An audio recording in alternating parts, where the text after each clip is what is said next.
તો પ્રગટ થયા છે. ભય પ્રગટ કૃપાલા દીન દયાલા કૌશલ્યા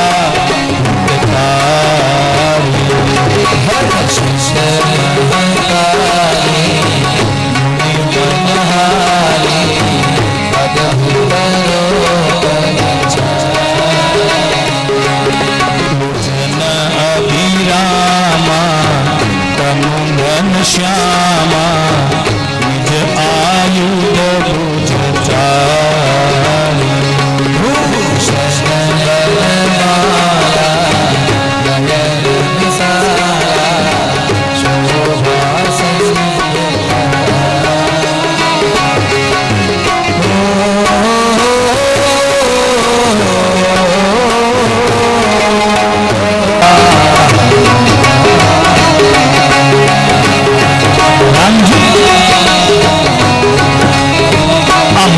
परिवार द्वारा आयोजित श्रीमद भागवत सप्ताह ज्ञान यज्ञ महोत्सव आ कातड़ा गामनी अंदर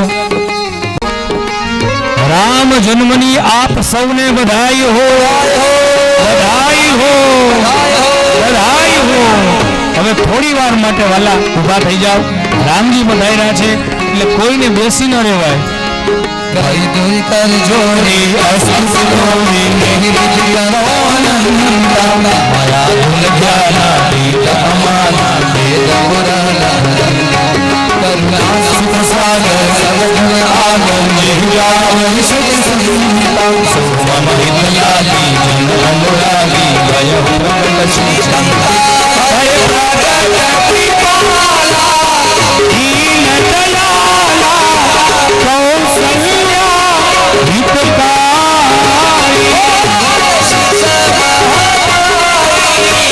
मुनि मनहारी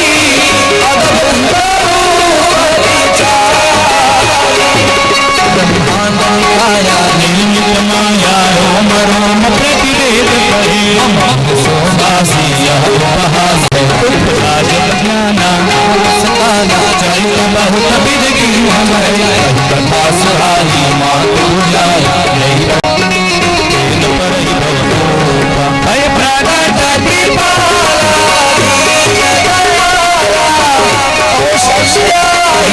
हितकारी हर्षित महतारी मुनि मनहारी अधम रूप निचायाला कौशल्या हितकारी हर्षित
જેવો આનંદ અત્યારે કર્યો એવો સાંજે 6:30 વાગે આટલો જ આનંદ, આટલો જ ઉત્સવ નંદોત્સવની અંદર આપણે બધા માણીશું.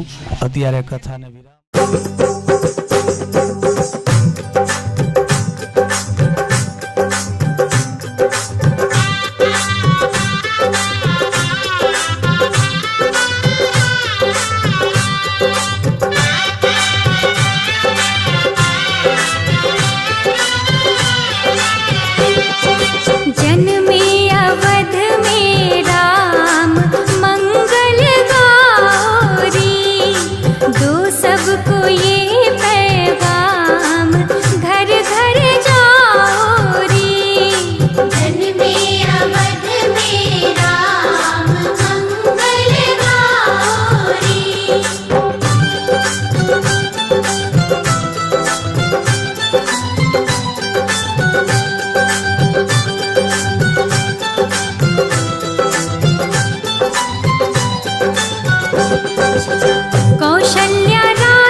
पंकज पे माथा धर लो, पावन है इनका नाम, पल पल ध्याओ रे, पावन है।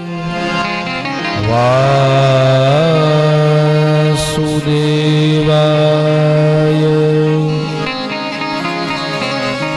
श्री गणेशाय नमः। श्री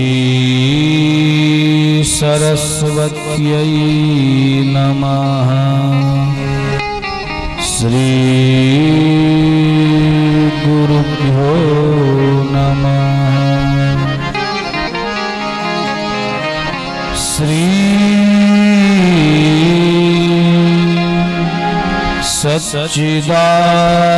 सच्चिदानंद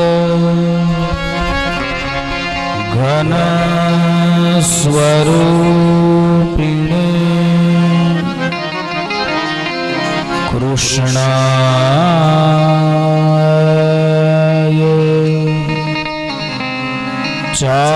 चानन्त सुखाभिवर्षिणे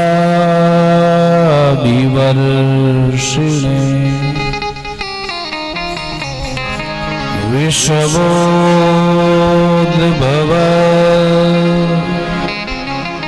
स्थान निरोधहे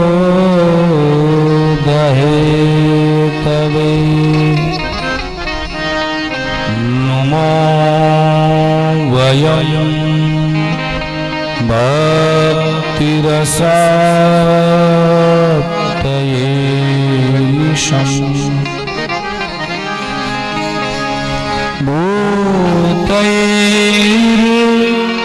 महद्भिर्ययिमा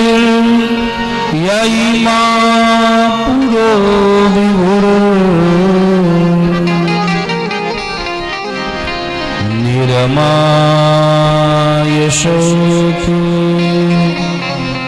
यदमुषु पुरुषः भुङ्क्ते गुणान् षोडशात्मकः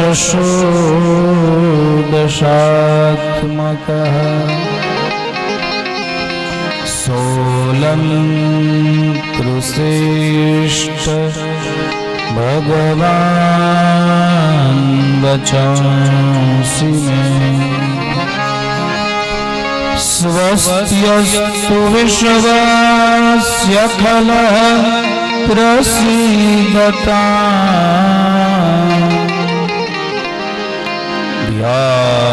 ध्यायन्तु भूतानि शिवं मिथो धिया मनश्च भद्रं भजता ददोक्षजे आवेश्यतां नो मतिरप्यहैतुकी श्री भागवत भगवान की जय।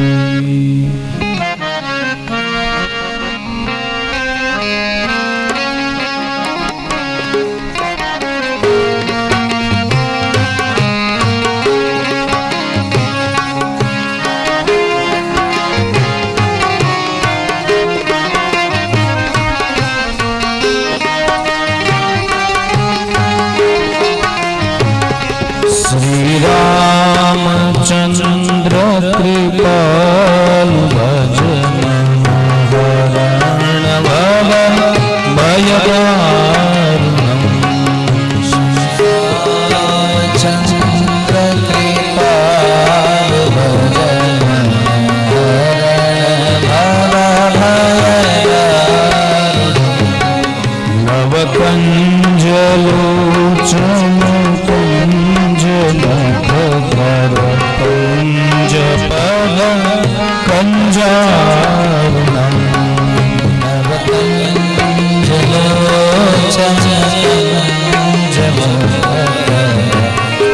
कंज पद श्री राम श्री राम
श्री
भगवान की जय। श्री द्वारिकाधीश की जय। श्री सद्गुरुदेव की जय। श्री व्यास भगवान की जय। श्री सुखदेव जी महाराज की जय। श्री कुलदेवी मात की जय। ओम नमः पार्वती पतये हर हर महादेव। परम पावन ભાગવતજીના ચરણોમાં વંદન। અહીંના સ્થાનદેવ ભગવાન હનુમાનજી મહારાજ એવં સ્થાપિત પૂજિત વિરાજિત દેવતાઓના ચરણોમાં વંદન। બ્રાહ્મણો, સારસ્વતો અને આપ બધાના હૃદયની અંદર બિરાજમાન પરમાત્માના ચરણોમાં વંદન। મુંગરા પરિવાર દ્વારા આયોજિત શ્રીમદ ભાગવત સપ્તાહ જ્ઞાન યજ્ઞ મહોત્સવની અંદર ચતુર્થ દિવસના બીજા સત્રમાં આપ સર્વનું સ્વાગત છે। બધાને જય શ્રી કૃષ્ણ, જય સિયારામ, જય સિયારામ, રાધે રાધે, રાધે રાધે।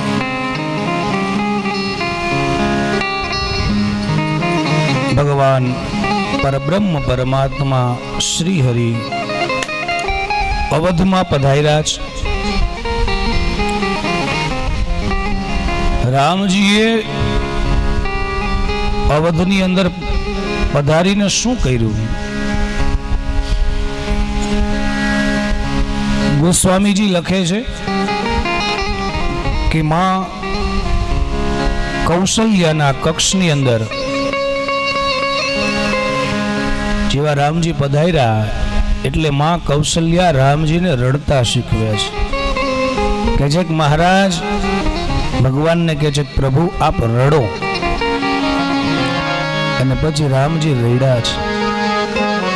માં કહે છે કે કી જય શિશુ લીલા અતિશય પ્રિયલા, મને પ્રિય છે આપની એ લીલા, શિશુ લીલા એ કરો મહારાજ। અને પછી તો રોદ અને ઠાના એવું રડે છે રામજી। દેવતાઓને પણ ખબર પડી, ગગન મંડળની અંદર, આકાશ મંડળની અંદર આવી અને રામજીની સ્તુતિ કરે છે, પ્રાર્થના કરે છે, પણ કોઈ દેવતા નીચા ઉતરતા નથી। રામાયણના વક્તાઓ કહે છે કે આ બધા દેવતાઓને રાવણનો ડર હતો। રાવણનો ક્રોધ એટલો પ્રચંડ હતો કે કોઈ દેવતા રામજીના દર્શન માટે અવધ ન આવી શક્યા। એક કેવલ મહાદેવને ડર નહોતો રાવણનો। શું કામ? તો કે રાવણ એનો શિષ્ય છે, મહાદેવનો શિષ્ય છે એ રાવણ, એટલે મહાદેવ આવ્યા છે। શંકર જોશી નામ સુનાયો, બ્રાહ્મણનું રૂપ લઈને આવ્યા છે, કાક ભુસુંડી સાથે જ એમના શિષ્ય બન્યા છે અને રામજીના દર્શન કર્યા છે। જ્યારે આ કથા ભગવાન મહાદેવ શંકર પાર્વતીજીને કહે છે ત્યારે ભગવાન મહાદેવે કીધું કે પાર્વતીજી હું પણ રામજીના દર્શન માટે ગયો હતો, તો પાર્વતીજી કે મને કેમ સાથે ન લેતા ગયા? એટલે ભગવાન મહાદેવ કહે છે કે એક વખત તો તમને સાથે લેતો ગયો, ત્યારે શું થયું હતું? અરે રામજીની કથા સાંભળવા સાથે લેતો ગયો, રામજી રડતા હતા અને તમને શંકા થઈ કે આ રડે એ કઈ બ્રહ્મ હોય, રડે એ રામ હોય?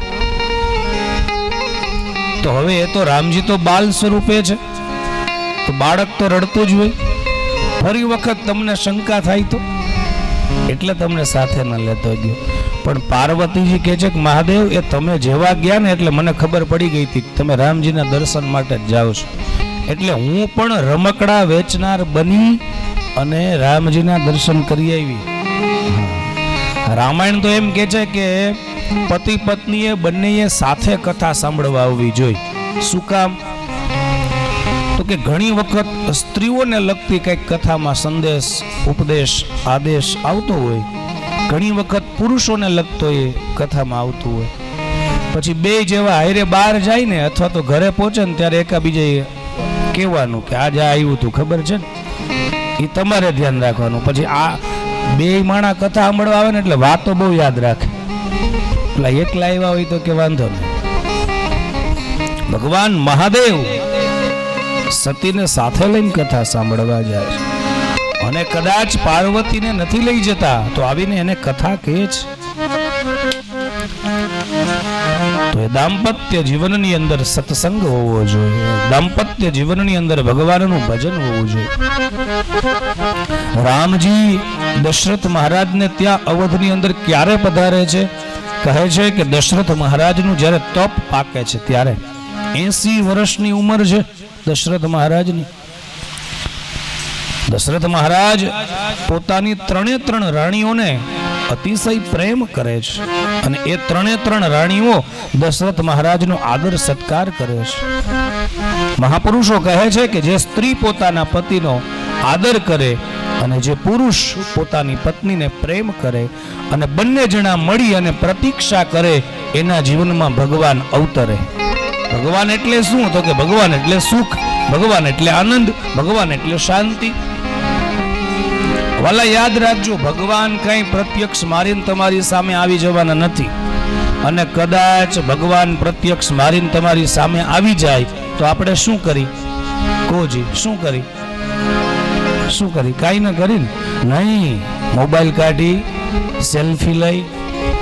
ભગવાન બાજુમાં આવ્યા છે એનો આનંદ નથી, પણ સેલ્ફી લીધી, પછી સ્ટેટસમાં મૂકી, ફેસબુકમાં, ઇન્સ્ટામાં, વોટ્સએપમાં, તોય આનંદ, તોય મજા ન આવે. પછી નવરા થાય ને એટલે બેઠા બેઠા જોઈ કે કેટલા જણાએ જોયું. જે મોબાઈલ વાપરતા હોય એને ખબર હોય સ્ટેટસ કેટલા જણાએ જોયું.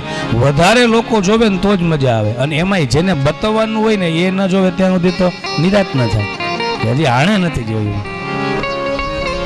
તો ભગવાન મારા ને તમારા જીવનમાં આવે તો શું થાય? આપણે કઈને ઓળખી ન શકીએ, અને કદાચ આવી જાય તો આપણે એની મસ્કરી, અવહેલના કરીએ. અતિ પરિચયાત અવજ્ઞયા શાસ્ત્ર કહે છે. વાલા ભાગવતજીમાં એકાદશ સ્કંદમાં કથા છે કે વસુદેવજી ઋષિમુનિઓનો એટલો આદર સત્કાર કરે છે, અને ઋષિમુનિઓને કહે છે કે મને જ્ઞાન આપો, મને ઉપદેશ આપો. ત્યારે નારદજી અને બધા ઋષિમુનિઓ હસે છે, કહે છે કે જેના ઘેર સ્વયં પરબ્રહ્મ પરમાત્મા છે એને જ્ઞાનની શું જરૂર? એટલે નારદજી કહે છે કે ઋષિમુનિઓ તમે આમાં શંકા ન કરો, પણ વસુદેવજી એ ભૂલી ગયા છે કે મારે ઘેર પરબ્રહ્મ પરમાત્મા છે, એટલા માટે અવજ્ઞા થઈ છે. ગંગાજીની નજીક જે રહેતા હોય એને ગંગાજીનો એટલો બધો મહિમા ન હોય. એને કપડાઈ ધોવે, એ શેમ્પૂથી માથું ધોવે, એ હાબુ દઈને ગંગાજીમાં નાય હોતાય. હા, પણ આપણે ગયા હોય ને તો આપણે કેટલું મહત્વ હોય. ગંગાજીને દંડવત પ્રણામ કરીને, આચમન કરી, પગે લાગી, તર્પણ કરી, પિંડદાન કરી. તમારી નજીક સૌથી શ્રેષ્ઠ વ્યક્તિ રહેતો હોય પણ તમે એની અવજ્ઞા જ કરો, કોઈ દિવસ તમે એને ઓળખી ન શકો. વાલા મોટાના તળિયા એમ ન માપી શકાય. કોઈ દિવસ પૂછજો ગરુડને કે આકાશ કેટલું ઊંચું છે. એક વખત સંપાતિ અને જટાયુ બે ભાઈ ગયા, હાલો માપીએ આકાશનું તળિયું કેટલું છે. એટલે સંપાતિ અને જટાયુ તો બહુ દૂર ગયા. જટાયુને ખબર પડી ગઈ કે અહીંયા બહુ જવાય એવું છે નહીં, નીચે આવી જાવ. આપણી શક્તિ વેડફાય છે, મોટાના તળિયા ન માપી શકીએ. જટાયુ તો નીચે આવી જાય છે, પણ સંપાતિ મારા જેવું કોઈ નહીં. અભિમાનથી જ્યાં ઊંચે જવા જાય, અને સૂર્યનો એ તેજ પ્રકાશ, એ સૂર્યનો પ્રતાપ એવો તેને અગ્નિ લાગ્યો, બે પાંખો કપાઈ ગઈ, અને સંપાતિ દરિયા કિનારે પડે છે. એ જ સંપાતિ હનુમાનજી મહારાજને કહે છે કે હું અહીંથી જોઉં છું, ગીધની દ્રષ્ટિ બહુ દૂર તક હોય, હું ત્યાં જઈ નથી શકતો, પણ મારી દ્રષ્ટિ, મારી નજર કહે છે કે રાવણ સીતાજીને અશોક વાટિકામાં લઈ ગયો છે.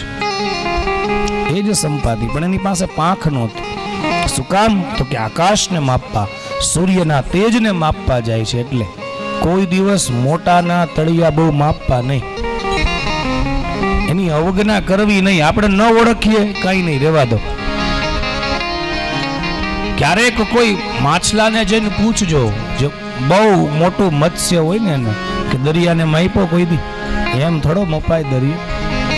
સૌ પોતપોતાની ગતિ પ્રમાણે, ગરુડ એની ગતિ પ્રમાણે, એક સામાન્ય માખી એની ગતિ પ્રમાણે, એક પક્ષી એની ગતિ પ્રમાણે આ આકાશની અંદર વિહાર કરે છે.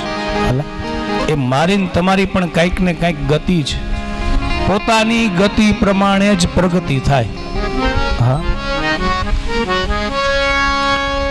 અને હંમેશા હું તો કથાઓમાં કહું છું કે સુખી થવું હોય ને તો પોતાનાથી જે મોટા છે, બહુ બહુ ઊંચે બેઠા છે, એની તરફ દ્રષ્ટિ ન કરવી. આપણાથી જે નાના છે ને એની તરફ તમે દ્રષ્ટિ કરશો ને એટલે તમને તમારા સુખનો અનુભવ થશે. જે લોકો પાસે ખાવા અન્ન નથી એને તમે યાદ કરો, એને જોવો, અને તમને સરસ મજાનું અન્ન મળે છે, ભોજન મળે છે, તો ભગવાનની કૃપા માનો. ઉપકાર તમારા બારી રે હે શ્રીનિવાસા, હું તો વંદુ વારી વારી રે હે શ્રીનિવાસા. જે તમે સ્વપ્ન જોતા હોય વાલા, અમુક લોકો એવા હોય છે કે સપનાની અંદર જિંદગી જીવવાના એ અભરખા આશાઓ અપેક્ષાઓ રાખતા હોય, તમે એવી જિંદગી જીવતા હોય છો. પણ આપણી દ્રષ્ટિ હંમેશા ઊંચી જ હોય છે. કેના ઉપર હોય છે? તો કે અંબાણી ઉપર ને ટાટા બિરલા ને એના ઉપર જ હોય છે. આપણે હંમેશા લંડનના, અમેરિકાના, કેનેડાના જ સ્વપ્ન જોતા હોય. આશા રાખવાની, નિરાશા નહીં, નિરાશાવાદી નથી બનવાનું, પણ પોતાની ગતિ, પોતાની પ્રગતિ એને પણ ધ્યાનમાં રાખવાની. ગરુડ જેટલું ઉડી શકે એટલી માખ મચ્છર ન ઉડી શકે નહીં. તો સુખી થવું છે, પરમાત્માએ તમને જેટલું દીધું છે, જેવું દીધું છે, એનો સ્વીકાર કરીને એમાં આનંદ માણો. નાના ઉપર નજર કરો. તમારી પાસે બે સાડી છે, બસ એનો જ સ્વીકાર કરી લો. જેની પાસે અરે પહેરવા ઓઢવા કપડા પણ નથી એની તરફ દ્રષ્ટિ કરી લો. પણ હંમેશા આપણી નજરો બીજા ઉપર હોય છે. મારા કરતા આ સુખી છે, મારા કરતા આ સુખી છે. જમવા બેસીને ત્યારે જોવો તમે, આપણી માનસિકતા કેવી કે આપણી નજર આપણી થાળીમાં ન હોય, બીજાની થાળીમાં હોય કે આણે કેટલું લીધું. દ્રષ્ટિ હંમેશા આપણાથી નાના જે છે, મોટા ઉપર. ભગવાને જેટલું તમને સારું દીધું છે એની ગણતરી કરાવો. વાલા, ભગવાનને રોજ ભગવાનના દરબારે માગવા ન જાઓ, એને મળવા તો જાઓ. ક્યારેક એ રાહ જુએ છે. કેટલું માગવાનું નહીં? ક્યારેક તો એમ કહો કે પ્રભુ તને હું મળવા આવ્યો છું. લાંબા લાંબા લિસ્ટ મૂકી દીધા છે નહીં? મેં જે માગ્યું તે આપ્યું, દુઃખ પડતા પહેલા કાપ્યું. ભગવાનને, પરમાત્માને જઈને કહો, પ્રભુ તારા ઉપકાર, તારી કૃપા મારા ઉપર કેટલી છે. હે શ્રી હરિ, ભગવાનનો એક એક ઉપકાર એને ગણાવો. દુખી છીએ એનું એક કારણ એ પણ છે કે ભગવાને જે મને તમને આપ્યું છે એની ગણતરી આપણે નથી કરાવતા. જે નથી આપ્યું ને એની ગણતરી કરાવી છે. એમ કહીએ છીએ કે આ નથી, ઓલું નથી, પેલું નથી, પણ હકીકત એ છે કે મંદિરે જઈએ ને ત્યારે એમ કહેવું જોઈએ, પ્રભુ તારી કૃપાથી મારી પાસે આ છે, આટલું છે. સારા દીકરાઓ છે, સારા સંતાનો છે, સારા ઘરવાળા છે, સારું મકાન છે, સારી ગાડી છે. જેટલી પણ અરે એકાદ પણ વસ્તુ સારી હોય, ઈશ્વરે દીધેલ આશીર્વાદ એને ગણાવો. ભગવાનને એ કહો, પ્રભુ તારી કૃપાથી મારી પાસે ઘણું બધું છે, બહુ દઈ દીધું નાથ. હા, એને એક તો ગતિ પોતાની શક્તિ પ્રમાણે હોય છે. મચ્છર કેટલું ઉડી શકે, માખ કેટલી ઉડી શકે, પણ કોઈ પક્ષી હોય તો એ આકારમાં આકાશમાં વિહાર કરી શકે. ગરુડ એનાથી ઊંચે જઈ શકે. તો ભગવાન શ્રી હરિ ઉપકાર તમારા ભારી રે, હે શ્રીનિવાસા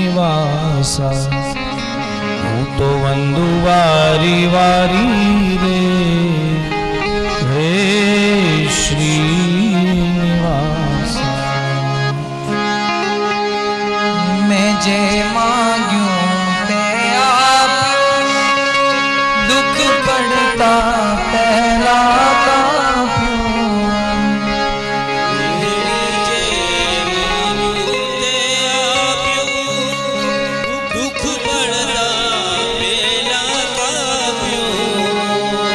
મન નિજ પદમાં હે સ્થાપ્યું રે, હે શ્રીનિવાસા. ઉપકાર તમારા ભારી રે, હે શ્રી. પરમાત્માએ જે કાંઈ પણ મને ને તમને દીધું છે એમની એની પાસે ગણતરી કરાવજો,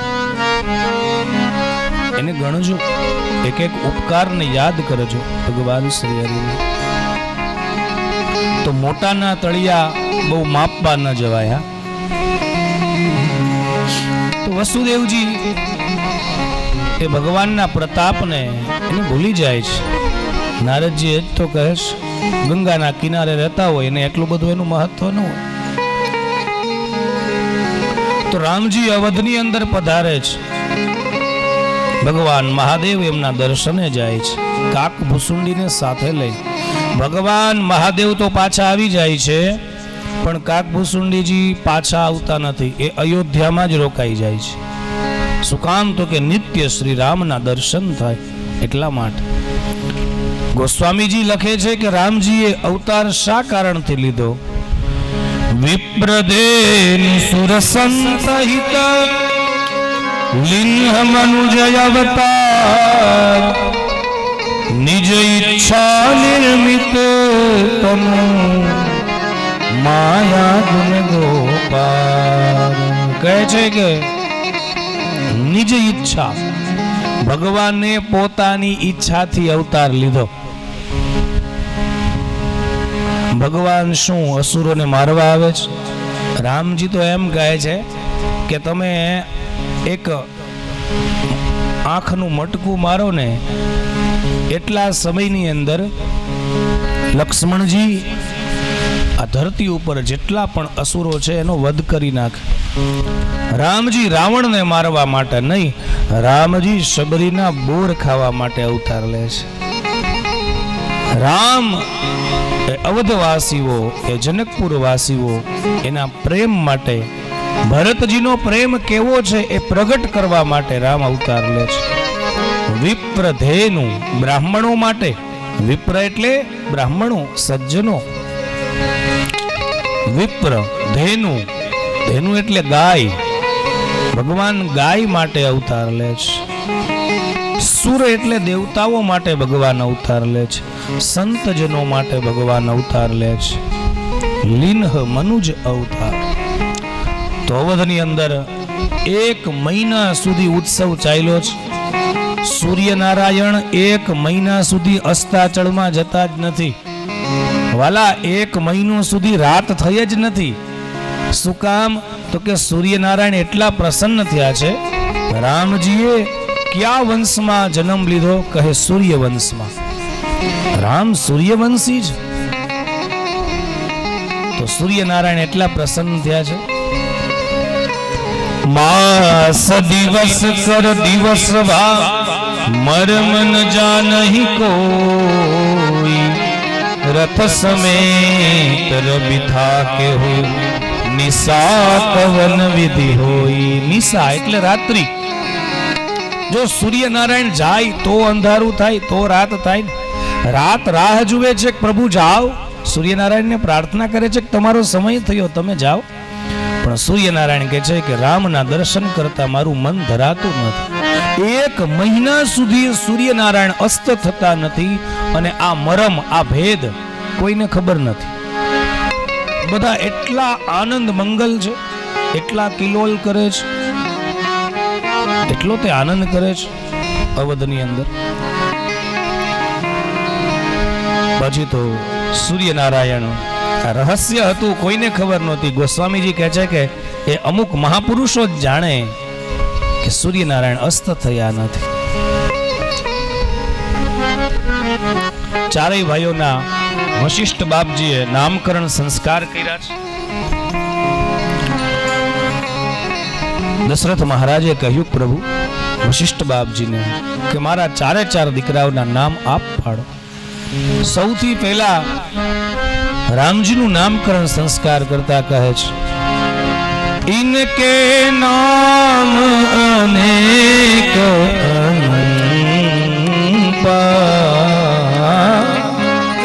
इनके अनेक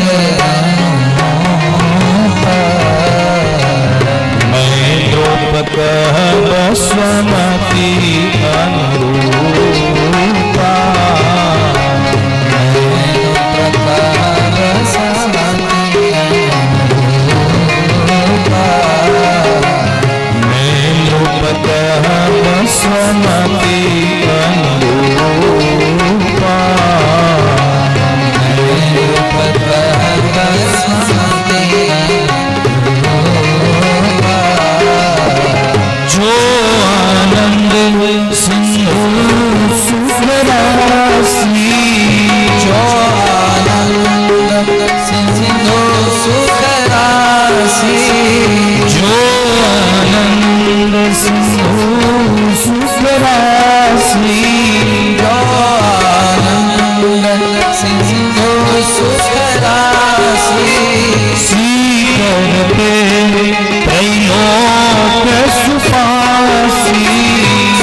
સિંધુ સુખ રાશિ, જે આનંદનો સાગર છે.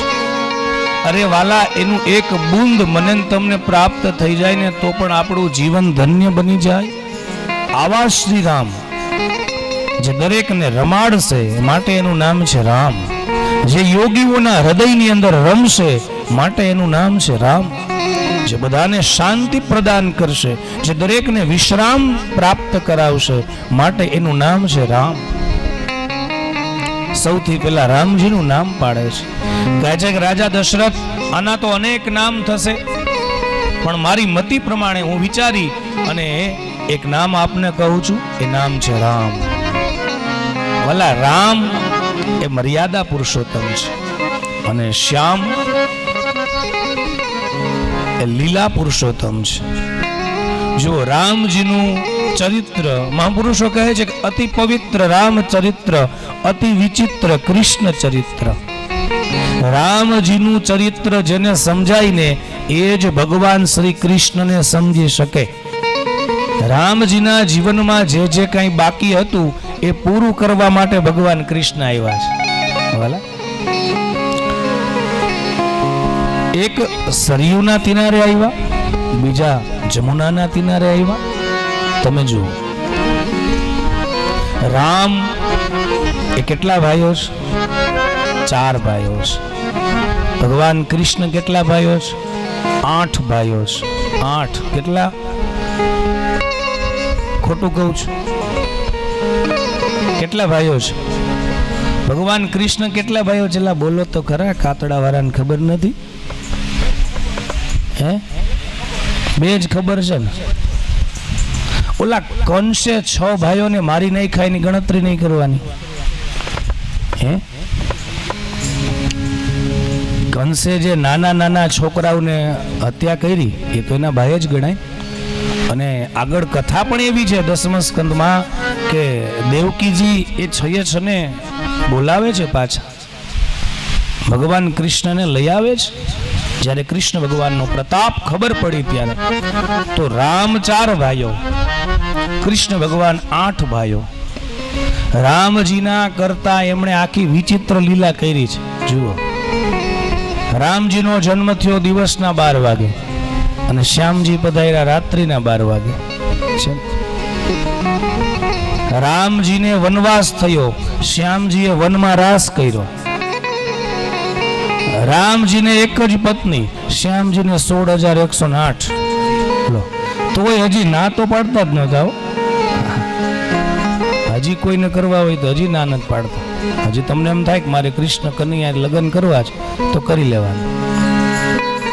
એ તો દ્વાપરની ત્રેતામાં મીરાએ લગ્ન કર્યા હતા ને કૃષ્ણ એ 16,108 ની 9ની મીરા.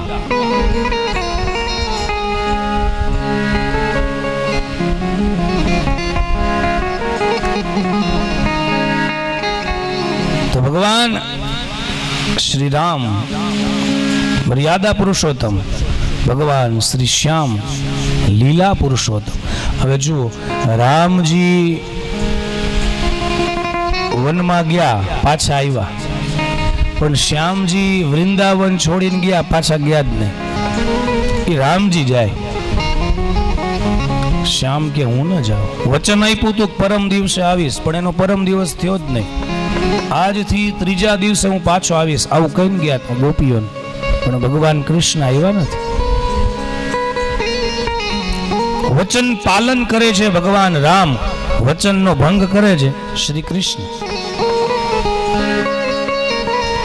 રામજી મા બાપના ચરણોમાં બેસે, ચરણ સેવા કરે. અને શ્યામજી ક્યાં બેસે? તો કે જન્મતા વેત માથા ઉપર બેસે, ટોપલામાં લઈને આવશે હમણાં આંજે, માથે બેઠા. રામજી આજ્ઞાનું પાલન કરે, જેમ મા બાપ કે એમ કરે. અને શ્યામજી તો કે મા બાપને ઉપદેશ આપે, આ ઇન્દ્રનો યજ્ઞ બંધ કરો, કર્મણૈવ જાયતે જંતુ, ઉપદેશ આપે. પણ એની લીલા, હા, એ સમજ્યા જેવી છે વાલા. એટલે જ તો કહું છું કે રામજીનું જેને ચરિત્ર સમજાય ને એ જ શ્યામ શ્રી કૃષ્ણને સમજી શકે. કેવો સુંદર ગીતાનો ઉપદેશ છે. વૈશ્વિક ગ્રંથ છે ગીતા. વિશ્વના મૂંઝાયેલા પ્રશ્નનું સમાધાન છે ગીતામાં. મારા તમારા જીવનની અંદર અનેક પ્રકારની સમસ્યાઓ આવી હોય, એ સમસ્યાને તપસ્યામાં પરિવર્તિત કરે એ ગ્રંથ એટલે ગીતા, ભગવાન ગોવિંદના મુખેથી ગવાયેલ. એક છે ગોપીઓએ ગાયેલું ગીત, જે ભાગવતનું પરમ શિખરસ્થ ધજા છે. અને એક છે ગોવિંદે ગાયેલું ગીત, જેને ગોપ ગીત કહેવાય છે, એ ગીતા. એક ગોપી ગીત, એ ગોપીઓથી પ્રેરિત થઈને જ ભગવાન શ્રી કૃષ્ણએ આ ગોપ ગીત ગાયું. અને એનાથી જ પ્રેરિત થઈ અને ગીત ગોવિંદ, ગીત ગોવિંદ જયદેવ મહાપ્રભુ એમણે લખ્યું વૃંદાવનમાં.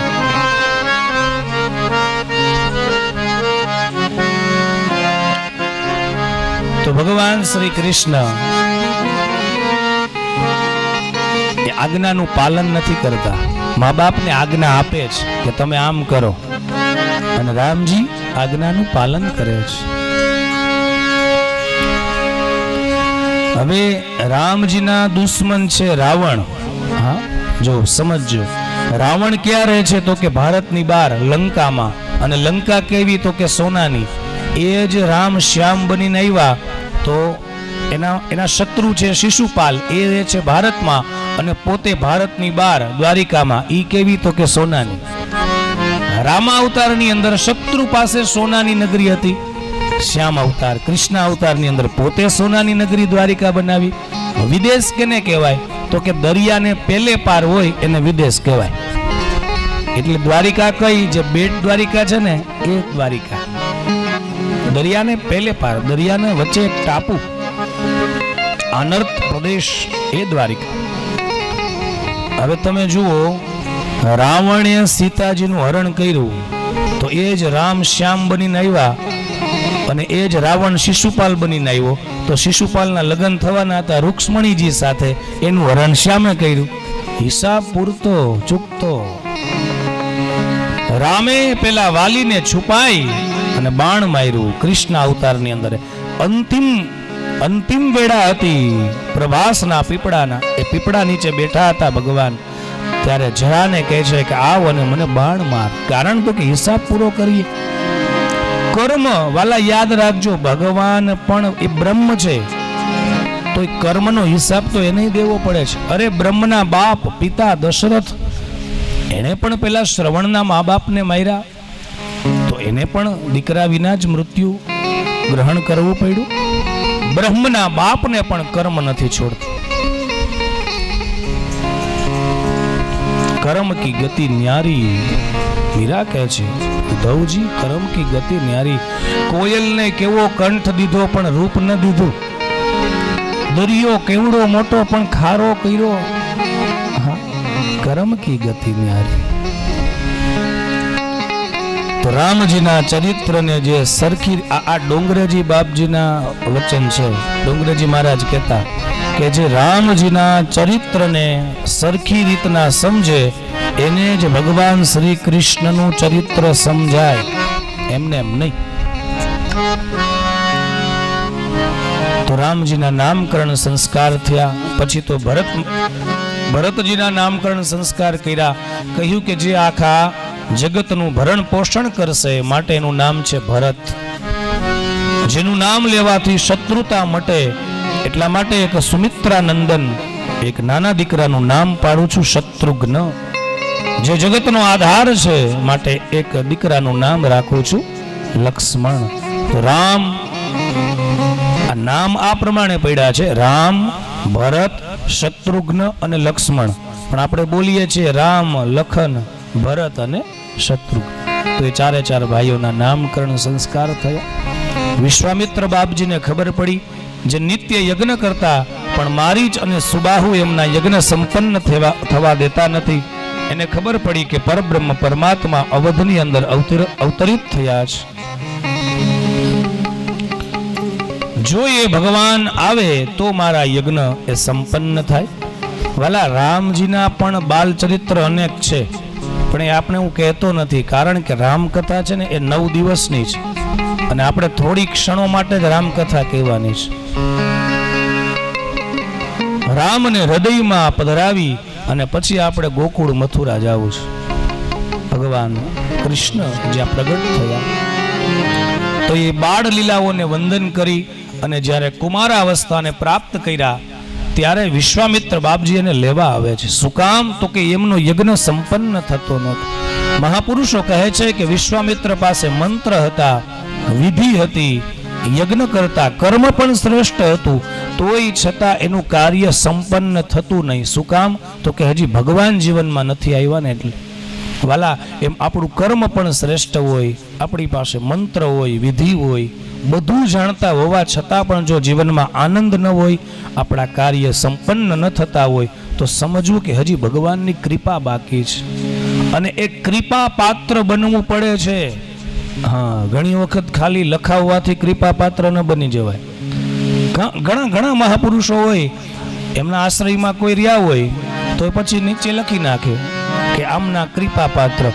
શાસ્ત્રો કહે છે કે કૃપાના પાત્ર બનવું પડે છે, એમને એમ કૃપા પાત્ર નથી. વિશ્વામિત્ર બાપજી પાસે બધું હતું. વિશ્વામિત્ર બાપજીએ કેટલા યજ્ઞ કર્યા, પણ એક પણ યજ્ઞ સંપન્ન નથી થયો. કારણ તો કે એના જીવનમાં હજી ભગવાનની કૃપા નથી. ક્ષત્રિય હતા વિશ્વામિત્ર, પણ જ્યારે વશિષ્ઠ બાપજીને એક વખત મળવા ગયા ને, તો વશિષ્ઠ બાપજી પાસે કામધેનુની દીકરી નંદિની ગાય હતી. રાજા હતા, પોતાનું સૈન્ય લઈને આવ્યા છે વશિષ્ઠ બાપજી પાસે. વશિષ્ઠ બાપજીએ એટલું બધું એનું આગતા સ્વાગતા કરી. દરેક પ્રકારના સુખ વિશ્વામિત્રને પ્રાપ્ત થયા. એટલે વિશ્વામિત્રજીએ વિચાર કર્યો કે આ ઋષિ પાસે આટલી બધી ધન સંપત્તિ કઈ રીતના? ત્યારે એને ખબર પડી કે આ નંદિની ગાય છે ને, એના થકી આને બધું આવ્યું છે. નંદિની ગાય લઈ જાય છે. પણ વશિષ્ઠ બાપજી પણ તપસ્વી હતા, કે છે કે આ તપ કર્યા વિના પ્રાપ્ત ન થાય. એટલે વિશ્વામિત્ર ઘણા વર્ષો સુધી તપ કરે છે.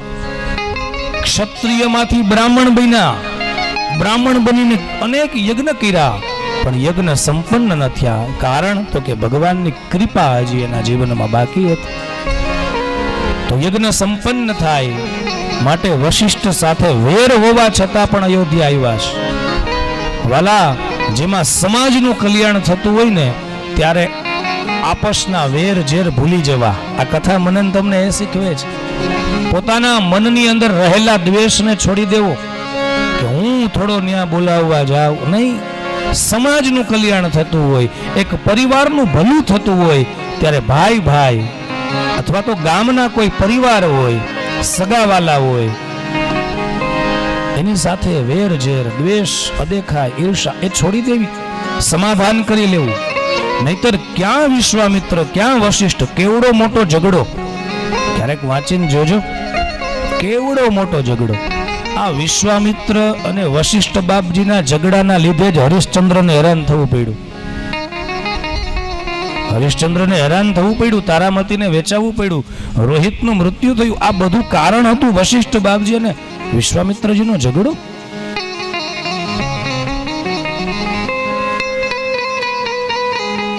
કેવડો મોટો ઝઘડો. પણ જેવા અવધની અંદર વશિષ્ઠ બાપજી, જેમના કુલગુરુ છે, એમને ત્યાં રામજી આવ્યા એટલે વિશ્વામિત્ર બધું ભૂલી જાય છે. બધું ભૂલી જાય છે. કેવલ ને કેવલ યાદ રાખે છે રામ. રામ આવશે મારા જીવનમાં, આનંદ આવશે, સુખ આવશે, શાંતિ પ્રાપ્ત થશે. એટલે આજથી કદાચ ને કોઈ સાથે કઈ વેરઝેર હોય તો સાંજે જઈને ફોન કરી દેજો કે મારા તરફથી છૂટ છે. હવે તમારે જો ગાંઠ રાખવી હોય તો રાખો. વિશ્વામિત્ર બાપજી મને તમને શીખવે છે. અવધ આવ્યા છે, કેવડું મોટું વેર હોવા છતાં, અને રામજીને લઈ જવા આવ્યા છે. દશરથ રાજા દેતા નહોતા રામને, પણ વશિષ્ઠ બાપજીએ કીધું કે દેવો રામ. કેમ? તો કે જાશે એક, આવશે બે. દશરથ રાજા કે હું સમજો નહીં, કૌશલ્યા મૈયા કે હું સમજી ગઈ. કેમ? તો કે મને વરમાં થવાનો અવસર મળશે. એટલે દીકરાના લગ્નનો સૌથી હરખ હોય ને એ માને હોય, બાપને ઓછો હોય. એટલે હોય જ જો કે એને ખર્ચો કરવો પડે ને, એટલે ઓલું ગમચો લઈને ખંભે આટા મારે. એને ખબર હોય કે આ ખર્ચો બધો મારે કરવો ને, બ્યુટી પાર્લરનો ને કેમેરાનો.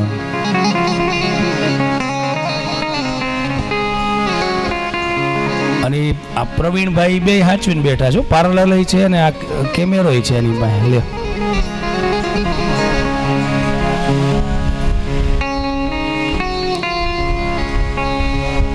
તો વિશ્વામિત્ર મહારાજ અવધ આવે છે.